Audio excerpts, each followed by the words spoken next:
చూస్తున్నారు పహల్గామ్ లో ఉగ్రదాడి చేసిన టెర్రరిస్టులను హతం చేసినట్టు ఇప్పటికే వార్తలు బయటకు వస్తున్నాయి. అయితే ఇవాళ ఉదయం జమ్మూ కాశ్మీర్ లో ఒక క్రాస్ ఫైరింగ్ జరిగింది. భారత బలగాలకు అదేవిధంగా టెర్రరిస్టుల మధ్య ఒక క్రాస్ ఫైరింగ్ జరిగింది. అయితే ఈ నేపథ్యంలో ఆ క్రాస్ ఫైరింగ్ జరుగుతున్న నేపథ్యంలో ఇప్పటికే ఇద్దరు టెర్రరిస్టులు కూడా హతమైనట్టు తెలుస్తుంది. అయితే ఇక్కడ ఇంకో ఇంట్రెస్టింగ్ షాకింగ్ ఫ్యాక్టర్ ఏంటి అంటే హతమైనది పహల్గామ్ ఉగ్రదాడి వెనుక ఉన్న వారే అని చెప్తూ ఇప్పటికే వార్తలు బయటకు వస్తున్నాయి.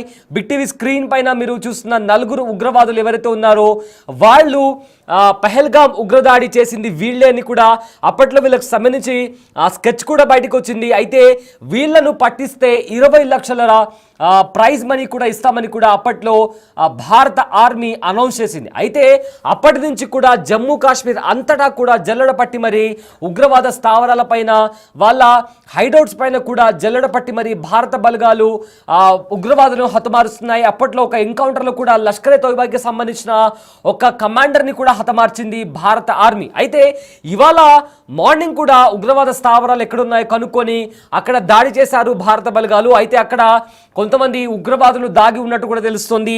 ఈ నేపథ్యంలో అక్కడ దాడి జరిపిన చోట ఇప్పటికే కాల్పులు జరిగి ఇద్దరు ఉగ్రవాదులను కూడా హతమార్చినట్టు తెలుస్తుంది. మిగిలిన నలుగురు వ్యక్తులు కూడా నలుగురు ఉగ్రవాదులు కూడా అక్కడే దాక్కొని ఉన్నారు. వాళ్ళు ఖచ్చితంగా పహల్గామ్ ఉగ్రదాడి చేసింది ఖచ్చితంగా వాళ్ళే అయి ఉంటారు అని కూడా ఒక డౌట్ వస్తుంది. సో ఈ నేపథ్యంలో అక్కడ ఎన్కౌంటర్ జరిగింది. ఎన్కౌంటర్లో ఇప్పటికే ఇద్దరు ఉగ్రవాదులను చంపేసినట్టు కూడా వార్తలు బయటకు వస్తున్నాయి. మరో నలుగురు కూడా అక్కడే ఉన్నారు. ఆ నలుగురు కూడా అక్కడే ట్రాప్ అయి ఉన్నారు. వాళ్ళని కూడా హతమార్చేందుకు భారత బలగాలు ప్రయత్నిస్తున్నాయి. సో మొత్తం మీద ఇది నిజంగా ఒక బిగ్ బ్రేకింగ్ న్యూస్ అని చెప్పొచ్చు. ఎందుకంటే ఏప్రిల్ 22న పహల్గామ్లో ఉగ్రదాడి జరిగిన తర్వాత భారత్లో అదేవిధంగా పాకిస్తాన్ ఇంకా భారత్ మధ్య ఎలాంటి పరిస్థితులు నెలకొన్నాయో మనందరికీ తెలుసు. పహల్గామ్లో జరిగిన దాడిని ప్రపంచవ్యాప్తంగా ప్రతి ఒక్కరు ఖండించారు. ఈ ఉగ్రవాద చర్యని ఎవ్వరు కూడా సహించకూడదు. ఖచ్చితంగా ఉగ్రవాదులను పట్టుకొని శిక్షించాలి. ఆ మతం పేరు అడిగి ఐడెంటిటీ అడిగి ఇలా చంపడం అనేది నిజంగా ముమ్మాటికి ఎవరు కూడా ఒప్పుకునే ఛాన్సే లేదు. ఖచ్చితంగా ఉగ్రవాదాన్ని అణిచివేయాలి. ఉగ్రవాదం ఎక్కడున్నా కూడా వాళ్ళ రూట్స్ నుంచి వాళ్ళకు వెతికి మరి వాళ్ళను హతమార్చాలని కూడా ప్రపంచవ్యాప్తంగా నిరసనలు వినిపించాయి. ప్రపంచవ్యాప్తంగా ప్రతి ఒక్కరు దీన్ని ఖండించారు. అండ్ అదేవిధంగా భారతదేశం కూడా ఎక్కడ దాక్కుని ఉన్నా ఖచ్చితంగా మిమ్మల్ని పట్టుకొని తీర్తాము, మిమ్మల్ని అంతమొందిస్తాము అని కూడా భారత ఆర్మీ ప్రకటించింది. అండ్ ఆ రోజు నుంచి కూడా ఇవాల్టి వరకు ఈ సెకండ్ వరకు కూడా భారత ఆర్మీ అదే పని మీద ఉంది. అయితే టెర్రరిస్టులు ఎక్కడైతే జమ్మూ కాశ్మీర్లోని సోఫియా ఫారెస్ట్ లో ఉగ్రవాదులు ఉన్నారు అని తెలుసుకున్న భారత ఆర్మీ అక్కడ చేరుకొని ఉగ్రవాదుల పైన కాల్పులు జరిగిన నేపథ్యంలో భారత ఆర్మీ అదేవిధంగా ఉగ్రవాదులకు మధ్య జమ్మూ కాశ్మీర్లోని సోఫియా ఫారెస్ట్ లో భీకర కాల్పులు జరిగాయి. అయితే టెర్రరిస్టుల పైన ఒక్కసారిగా కాల్పులు జరిపాయి భారత బలగాలు. కాల్పుల్లో ఇప్పటికే అక్కడ ఉన్న ఉగ్రవాదులు కూడా చనిపోయినట్టు తెలుస్తుంది.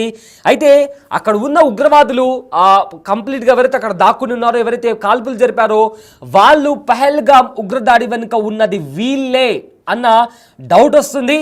ఎందుకంటే అప్పట్లో వాళ్ళ స్కెచెస్ని కూడా వాళ్ళు ఎలా ఉంటారని కూడా వాళ్ళ స్కెచెస్ని కూడా భారత ఆర్మీ రిలీజ్ చేసింది. అయితే బిగ్ టీవీ స్క్రీన్ పైన కనిపిస్తున్న వాళ్ళు నలుగురు ఆ ఉగ్రవాదులు ఎవరైతే ఉన్నారో వీళ్ళే ఆ దాడి వెనకాల ఉన్నారు అని కూడా అప్పట్లో ఎన్ఐఏ కూడా ఒక రిపోర్ట్ ఇచ్చింది.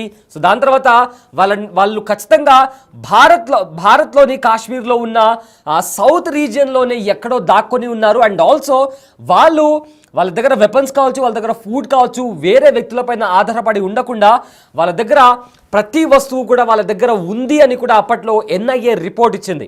అయితే ఎన్ఐఏ రిపోర్ట్ ఇచ్చిన విధంగానే భారత బలగాలు ఏవైతే సర్వైలెన్స్ నిర్వహించారో ఆ సర్వైలెన్స్ నిర్వహించిన తర్వాత ఏవైతే వాళ్ళకు రిపోర్ట్స్ వచ్చాయో ఆ రిపోర్ట్స్లోని భాగంగా వాళ్ళు వెతుక్కుంటూ వెళ్ళి జమ్మూ కాశ్మీర్లోని సోఫియా ప్రాంతాల్లో వాళ్ళు జల్లడబడిన నేపథ్యంలో వాళ్లకు ఇక్కడ ఉగ్రవాదులు ఉన్నారు అని నిర్ధారించిన తర్వాత అక్కడ కాల్పులు జరిపారు. ఆ కాల్పులు జరిపిన నేపథ్యంలో నలుగురు ఉగ్రవాదులను హతం చేసినట్టు కూడా ఇప్పటికే వార్తలు బయటకు వస్తున్నాయి. అయితే ఆ నలుగురు ఖచ్చితంగా వీళ్ళే అయి ఉంటారు అని కూడా వార్తలు బయటకు వస్తున్నాయి. అయితే దానికి అధికారికంగా అఫీషియల్ ఇన్ఫర్మేషన్ బయటికి రావాల్సి ఉంది. సో ప్రజెంట్ భద్రతా బలగాలను చూసి కూడా ఆ ఉగ్రముఖలు కాల్పులు చేశారు. అయితే భీకర కాల్పులు జరిగినట్టు కూడా ఇప్పటికే సమాచారం వస్తుంది. అయితే ఉగ్రవాదులను కూడా కాల్చి చంపేసినట్టు కూడా ఇప్పటికే మనకు వస్తున్న సమాచారం. సో మొత్తం మీద కూడా అప్పట్లో కొంతమంది పేరు కూడా బయటకు వచ్చింది. ఈ పహల్గామ్ ఉగ్రదాడి జరిగిన తర్వాత 6 మంది పేర్లు బయటకు వచ్చాయి. అయితే వీళ్ళందరూ కూడా లష్కరే తోయిబాకి సంబంధించిన టెర్రరిస్ట్ ఆర్గనైజేషన్కి సంబంధించిన వాళ్ళు అని కూడా ఒక న్యూస్ బయటకు వచ్చింది. అయితే వాళ్ళల్లో ఆదిల్ హుసేన్ ఠోకర్, అలీభాయ్, హాసిం మూసా వీళ్ళు ఈ టెర్రర్ అటాక్ వెనుకల ఉన్నారని కూడా అప్పట్లో ఎన్ఐఏ రిపోర్ట్ ఇచ్చింది. అదేవిధంగా భారత బలగాలు కూడా దీన్ని నిర్ధారించాయి. సో ఇవాళ సోఫియా ఫారెస్ట్ రీజన్లో, జమ్మూ కాశ్మీర్లో సోఫియా ఫారెస్ట్ ప్రాంతం ఉంది. ఆ ప్రాంతంలో భారత బలగాలు సర్చ్ ఆపరేషన్ చేపట్టాయి. ఈ సర్చ్ ఆపరేషన్లో అక్కడ ఉగ్రవాదులు ఉన్నారని తెలుసుకొని అక్కడ బలగాలను మోహరించి ఎన్కౌంటర్ చేయడానికి కూడా ప్లాన్ వేసిన నేపథ్యంలో అక్కడ ఇండియన్ ఆర్మీ వాళ్ళు వచ్చారని తెలుసుకొని వెంటనే ఉగ్రవాదులు కూడా అలర్ట్ అయ్యి భారత బలగాలపైన ఫైరింగ్ చేసిన నేపథ్యంలో క్రాస్ ఫైరింగ్ జరిగింది. ఈ క్రాస్ ఫైరింగ్లో ఉగ్రవాదులను హతమార్చారు. ఇంకా ఎవరైనా బతికి ఉంటే, ఒకవేళ ఇంకా అక్కడ ఎక్స్ట్రాగా ఎవరైనా ఉగ్రవాదులు ఉంటే వాళ్ళు కూడా అక్కడ ట్రాప్ అయి ఉన్నారు. ఖచ్చితంగా అక్కడ ట్రాప్ అయిపోయారు. వాళ్ళు బయటికి వెళ్ళడానికి ఇంకా ఛాన్స్ లేనట్టుగా కంప్లీట్గా సరౌండ్ చేసి వాళ్ళను ముట్టడించి వాళ్ళను పట్టుకునే ప్రయత్నం చేస్తున్నారు. ఈధర్ వాళ్ళని ప్రాణాలతో అన్న పట్టుకుంటారు, లేదా వాళ్ళ శవాలైనా బయటికి వస్తాయన్న నేపథ్యంలో కూడా అక్కడ ఎన్కౌంటర్ జరుగుతుంది. సో మొత్తం మీద ఇదే నిజంగా బిగ్గెస్ట్ డెవలప్మెంట్ అని చెప్పుకోవచ్చు. ఎందుకంటే పహల్గామ్ ఉగ్రదాడి జరిగిన తర్వాత ఒకవైపేమో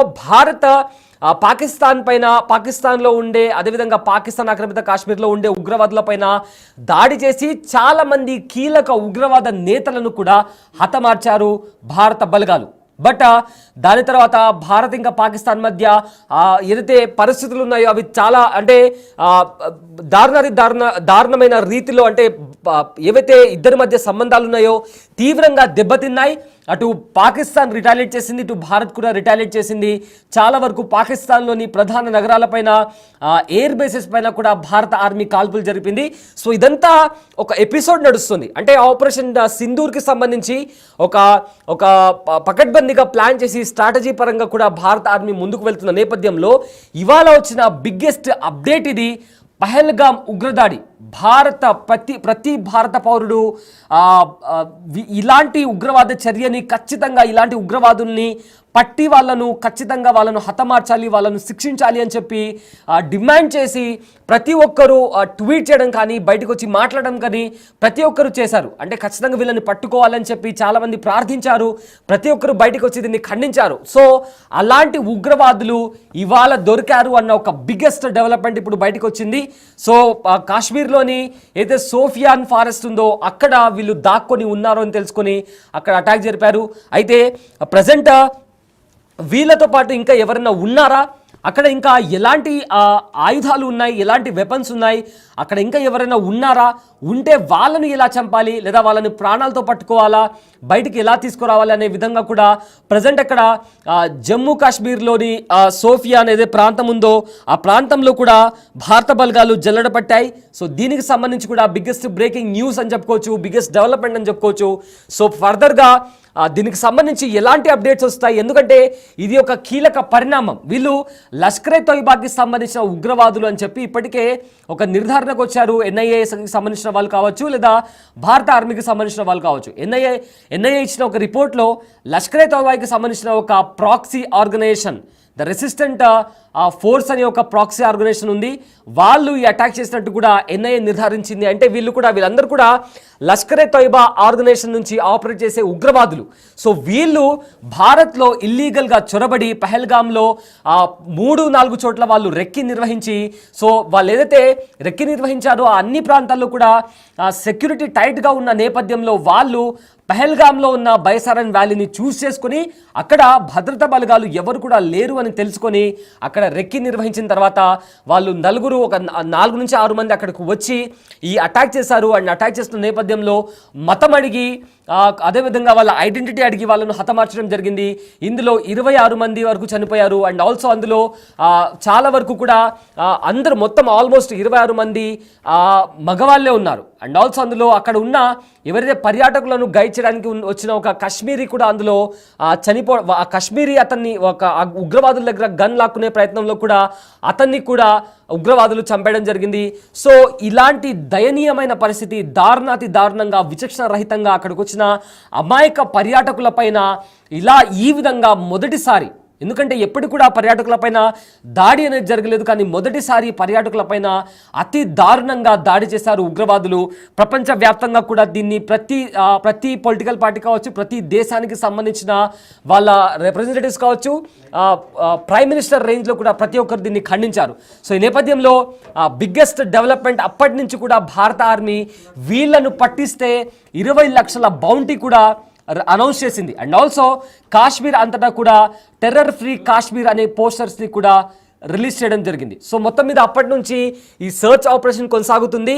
ఉగ్రవాదుల హైడౌట్స్ ఎక్కడున్నాయి, వాళ్ళ స్థావరాలు ఎక్కడున్నాయి, వాళ్ళ డిజిటల్ ఫుట్ ప్రింట్స్ ఏంటి అని కూడా ఈ కీ పాయింట్స్ని కలుపుకుంటూ వాళ్ళని పట్టుకునే ప్రయత్నం చేశారు. సమాచారం ఇవ్వాలని కూడా తెలిపారు. దానిలో భాగంగా ఒక మహిళ గతంలోనే అనుమానం వచ్చి పోలీసులకు సమాచారం ఇచ్చిన నేపథ్యంలో ఎన్ఐఏ అలాగే సిఆర్పిఎఫ్ భారత భద్రతా బలగాలు అనుమానితుని నివాసం వద్దకు వెళ్లిన నేపథ్యంలో అక్కడంతా కూడా సెర్చ్ ఆపరేషన్ నిర్వహించారు. కానీ అక్కడ ఎటువంటి ఆధారాలు దొరకలేదు. అంటే ప్రతి ఒక్కరి వివరాలని కూడా గోప్యంగా ఉంచుతాం, సమాచారం తెలిసిన వెంటనే మాకు వివరాలు తెలియజేయండి అంటూ కూడా తెలిపిన నేపథ్యంలో అందరూ కూడా కొంత సహకరించే పరిస్థితుల్లోనే ఉన్నారు. అక్కడ పెహల్గాంలోని చుట్టుపక్కల ప్రాంతాల ప్రజలందరూ కూడా దర్యాప్తు సహకరించండి ఎన్ఐఏ కోరిన నేపథ్యంలో ఎన్ఐఏ ఈ ముగ్గురికి సంబంధించి రివార్డు ప్రకటించింది. ఈ నేపథ్యంలోనే ప్రజలందరూ కూడా సహకరించాలి. ప్రజలు సహకరించకపోతే దర్యాప్తు వేగవంతం కాదు, ఉగ్రవాదులు దొరకరు. స్థానికంగా ఉన్న ప్రజలే ఉగ్రవాదులు సహకరిస్తున్నారని సమాచారం మా దగ్గర ఉంది, కాబట్టి మీరు కూడా మాకు సహకరించాలనేది ప్రధానంగా ఎన్ఐఏ వారిని అందరూ కూడా కోరిన నేపథ్యంలో దాదాపు 2000 మందికి పైగా స్థానికంగా ఉన్న ప్రజలను ఏదైతే పెహల్గాంలోని బైసరన్ వేళ్ళు పైన ఏదైతే స్టాల్స్ ఉన్నాయో, ఫుడ్ స్టాల్స్ కానీ ఇతర స్టాల్స్ ఏవైతే ఉన్నాయో వారిని కానీ స్థానికంగా గుర్రాలకు సంబంధించి ఎవరైతే టూరిస్టులను గుర్రాలపై తీసుకుని వెళ్తున్నారో గుర్రాలకు సంబంధించిన యజమానులందరినీ కూడా అనేక మందిని ప్రశ్నించారు. దానికి సంబంధించి ఒక 100 మందిని మొన్నటి వరకు కూడా స్టేషన్లో నుంచి వారందరూ కూడా విచారించిన పరిస్థితి కనిపిస్తుంది. మళ్ళా ఇప్పుడు ఏదైతే ఉగ్రవాదులు చొరబాటుకు ప్రయత్నించిన నేపథ్యంలో భారత భద్రతా బలగాలు వారిని గుర్తించి అడ్డుకునే ప్రయత్నంలో వారు కాల్పులు జరిపారు. ఇద్దరి మధ్య భారీగా ఎన్కౌంటర్ జరిగింది. ప్రతికాల్పులు జరిపిన నేపథ్యంలో భారత భద్రతా బలగాలు కూడా అలర్ట్ అయ్యాయి. ఈ కాల్పుల్లో ఒక ఉగ్రవాది హతమైనట్టుగా కూడా తెలుస్తుంది. మొత్తం 4 టెర్రరిస్టులు కూడా అక్కడ కనిపించినట్లు అనేది కొంత సమాచారం అయితే అందుతుంది. మొత్తం ఏప్రిల్ 22 అనేది పెహల్గాంలో ఉగ్రదాడి జరిగింది. దానికి వీరికి ఏది సంబంధం ఉంది అనేది కూడా ప్రధానంగా భావిస్తున్నారు. కానీ ఒకరు చనిపోయిన నేపథ్యంలో మిగిలిన ఏదైతే ఫొటోస్ ఏవైతే రిలీజ్ చేశారో ఆ ఫొటోస్లో ఉన్న వ్యక్తి ఇతర కాదని చూస్తున్నారు. మరొక దానికి సంబంధించిన కొంతమంది అనుమానితులు కూడా ఉన్నారు. కొంతమంది ముగ్గురు మాత్రమే అక్కడ కాల్పులు జరిపారు, ఒకరు పైన చూశారు. దానికి మళ్ళీ కొంతమంది సహకరించారు. ఆ సహకరించిన వాళ్ళు వీరు ఉన్నారా లేదా అనేది కోణంలో కూడా ప్రజెంట్ ఎన్ఐఏ